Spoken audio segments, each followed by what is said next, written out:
Breakfast with Pablo. Former editor of Cosmo magazine and the host of the first series of MasterChef Australia, and the leading lady in the charge to make us realise how much sugar is really in our food. Sarah Wilson from I Quit Sugar joins us this morning. Sarah, good morning. Good morning, Pablo. Now, I Quit Sugar, it's blown up in the last couple of years. We were speaking off air. The first book came out 5 years ago.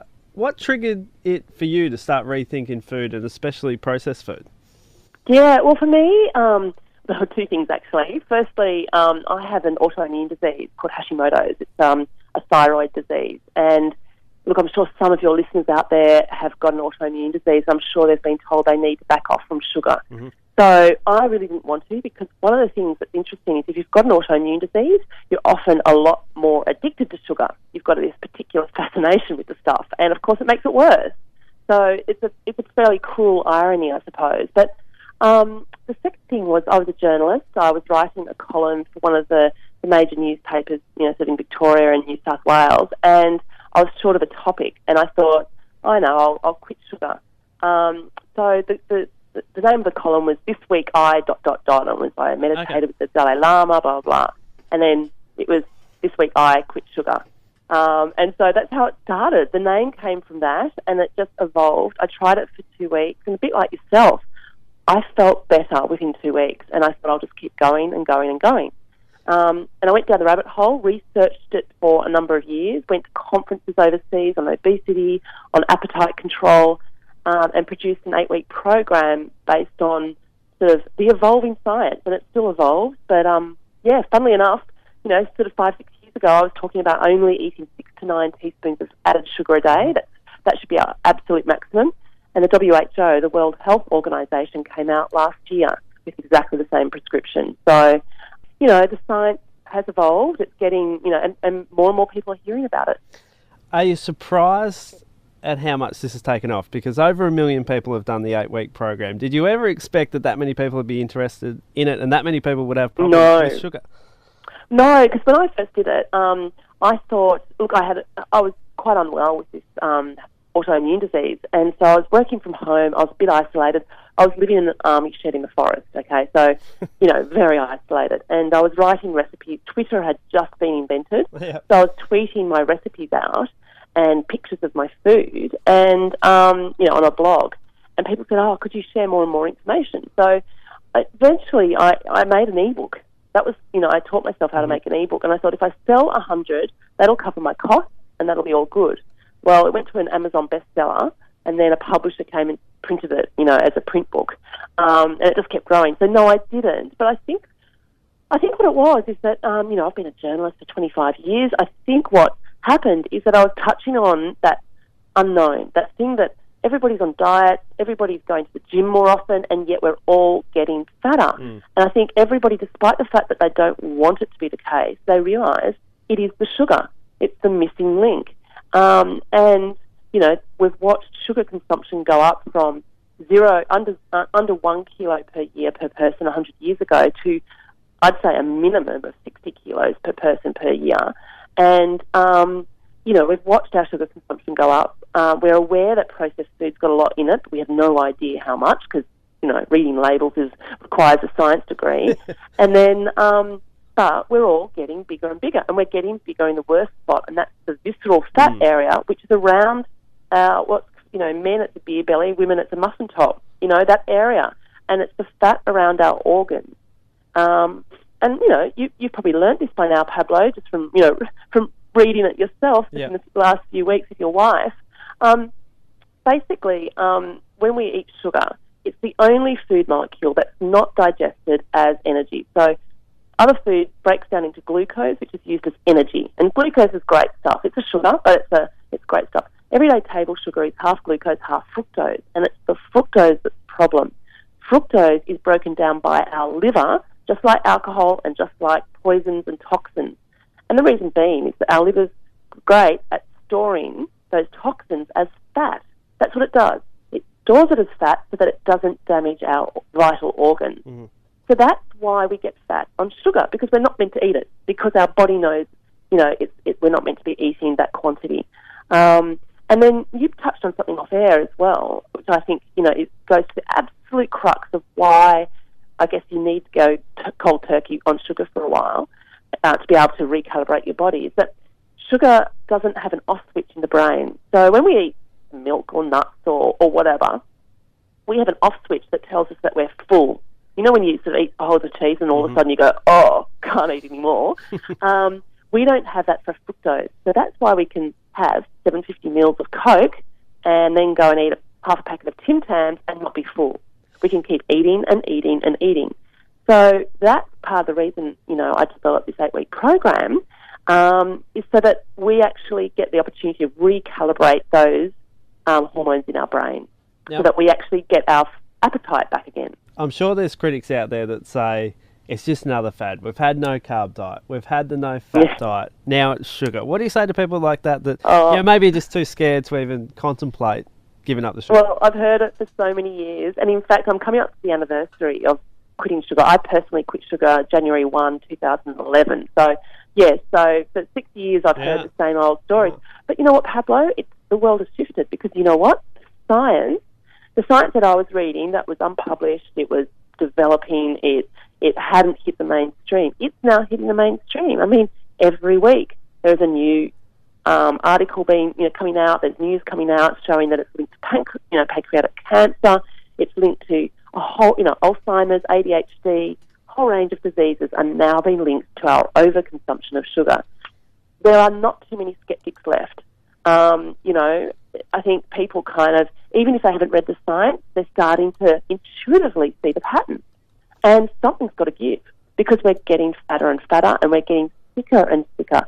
When I started out, I remember, it was not that long ago that type 2 diabetes was called adult onset diabetes. And I think a few years ago they came across, a 2-year-old that had type 2 diabetes, and now we've got children being born with type 2 diabetes. I mean, that's alarming. And it's sugar. It's sugar in our diet. It's sugar in our parents' diets. It's time that we really pull back. And sugar is gnarly. It is not something that you can just... If I said, listen, we've got to quit broccoli, we could all do it tomorrow, right? We wouldn't need any help. Nobody would have too many qualms. But with sugar, we're designed to be addicted to it. And so we actually do need to go through a process. Some people say it's more addictive than cocaine and heroin, and that, the studies that were done around the world over the last couple of years. Either way, it is addictive stuff, and it needs to be treated like an addictive substance. And it does require time to come off it, and it requires a proper scientifically based sort of support structure. Very few people can get off the sugar without some kind of, just support in what you should be eating proper nutrition, replacing your sugar with, protein and good quality fat, because then that switches on all the correct hormones in your brain far faster. So you get through the detox, far faster, and you get onto that stage where you're at, Pablo, with your wife, where you're saying you're just not hungry anymore. You eat 3 meals a day and that's it. You're not craving, a muffin at 3 o'clock in the afternoon. It's the amazing thing, and I'll briefly explain what happened to me. Maybe 4 years ago, I put on about 23 kilos, struggled and yo-yo dieted for the last 4 years. I've had terrible gut health, which led me to go see a local nutritionist who gave me a kind of stricter version of your I Quit Sugar, which like a candida diet. Yeah, no exactly. nightshades, no carbs, no all coffee. That. It's been very hard. And last week we interviewed Peter Fitzsimmons on health, and then I discovered your book, and my wife had read your book sort of here and there and taken pieces from it. But 3 weeks in, we've really stuck to it. No processed food, 6 kilos down. And like I said to you off air, I'm not hungry. And that's what's just amazed me, because when I first looked at it, I thought, I am going to be so hungry all day long. And it's just not the case. No, because sugar makes us eat more, not just of sugar, but more of everything. And so people who are struggling with their weight give themselves a hard time and think, I've got no self-control. No, it's the sugar. It's what we're being force-fed in all the processed food out there. But it is an interesting thing, Pablo. And I think one of the things that I think keeps people going, through the 8 weeks and beyond, is that it's quite good for my business model, I've got to say. People find that within 2 weeks, their stomach starts to settle. So a lot of people with gut problems, just every second person, I reckon even, almost every person I know has a gut problem. and again, sugar. It totally mucks up with the dysbiosis and, causes all kinds of problems. But one of the things that happens in the first couple of weeks as well is skin changes. So people's wrinkles and pimples start to fade away. Mm-hmm. And I know that sounds like I'm sort of about to sell you some steak knives, but it actually does happen. And sugar's more destructive to the skin than sun. It causes more damage to the elastin and the collagen than sun. And so when you actually start to eat less of it, your skin recovers really quickly. And this is the good news, is that unlike, for instance, some of the bad oils that are out there, the trans fats, which cause permanent damage, sugar, as long as you haven't actually damaged, some vital organs along the way, you can actually reverse the damage that it's done to your body. So skin issues can back off. Women with polycystic ovarian syndrome often find that it backs away, and a lot of people have been able to conceive after quitting sugar. So your body can actually heal once the sugar is taken out of your system. And so for you, your appetite hormones fell into place straight away. You're hungry when you should be hungry, and you're full when you should be full. End of story. You get on with the rest of your life. And it's a great feeling not having to worry about food all the time and not having that feeling where middle of the afternoon, I need something. And the tug of war. Yeah. Oh, I shouldn't. Oh, exactly. And I don't feel like nuts or a carrot stick. I feel like sugar, You've launched your own range of products now available in shops around Australia. Was that kind of simply because you were fed up with Big Food not coming to the table about lowering sugar in their recipes? Yeah, we spoke to a few people and put the offer out to help them develop better recipes that contain less or no sugar. But no, that wasn't the motivation. It was mostly from our community. So people were saying, I just need something to stick in my kid's lunchbox, or I need a breakfast cereal that I know doesn't have sugar in it, And then, people also wanted to be able to start experimenting with some of the very fashionable foods out there that have, chia seeds and linseed, flour and blah, blah, blah, which are all expensive. So we figured if we could actually put them all into sort of the one container, and then you can make it at home. So we've got bake-at-home paleo breads and muffins and muesli bars. It means that you're not going off and buying, half a kilo of chia seeds, half a kilo of this and that, and then they sit in the fridge and collect weevils, It means that people can just kind of have a go at this way of eating and see if their kids like it, and then hopefully go off and cook more. So that was the aim behind it. I was at the pub last night. It's a tough place to be when you're not drinking booze or eating sugar. I mentioned I was interviewing you to a few people this morning, and their faces lit up. What's it like having the impact in people's lives like that and truly changing them for the better? I thought you were about to say, and their faces dropped. Look, you know what? I'm a very lucky person, especially, when I got sick 7 years ago.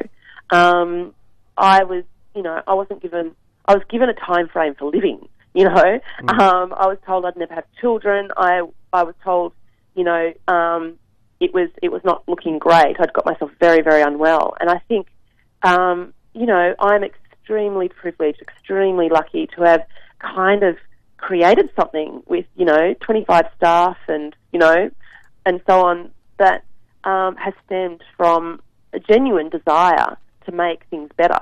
I mean, yeah, I think I've always dreamed of having a job like that. But it's a wonderful thing, and I am touching people at that point of absolute frustration and despair. I see how upset overweight and obese people are with themselves. They genuinely blame themselves. They blame their lack of willpower. And you know what? The big food industry pushes those messages because they don't want to be responsible. They want us to be responsible. And ultimately, I guess we are. But I don't, I feel absolute compassion for anyone out there struggling with their weight because, you know what? They've been fed, the wrong story. They've been fed the bad food. They've been essentially poisoned. Yeah, and the thing is, it's just calories in, calories out, move more, that's the solution. And to a degree that can be true, but it's not really right. No. Exercise is something that you need to do moderately every day.